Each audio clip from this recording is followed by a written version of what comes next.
சின்ன சேலம் அருகே முதல்வர் மருந்தகம் திறப்பு.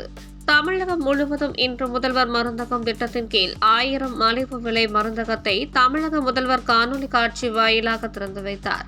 இதனைத் தொடர்ந்து கள்ளக்குறிச்சி மாவட்டம் சின்னசேலம் ஒன்றியத்திற்கு உட்பட்ட வெட்டி பெருமாளகரம் கிராமத்தில் சின்னசேலம் ஒன்றிய பெருங்குழு துணைத் தலைவர் அன்புமணி மாறன் ரிப்பன் வெட்டி திறந்து வைத்தார்.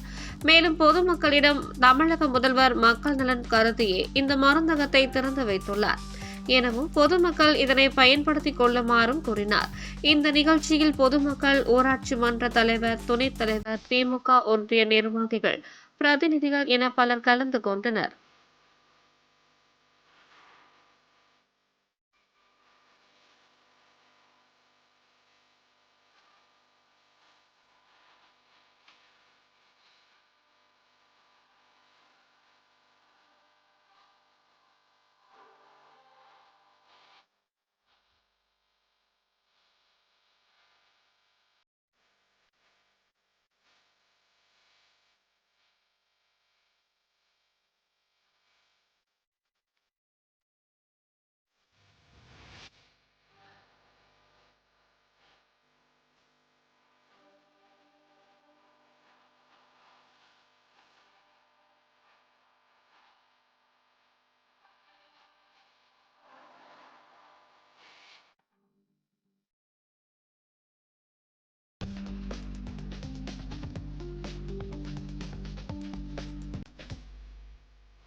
செய்திகளை உடனுக்குடன் தெரிந்து கொள்ள தீரன் நியூஸ் சேனலை சப்ஸ்கிரைப் செய்யுங்கள் மற்றும் பெல் பட்டனை அழுத்தி விடுங்கள்.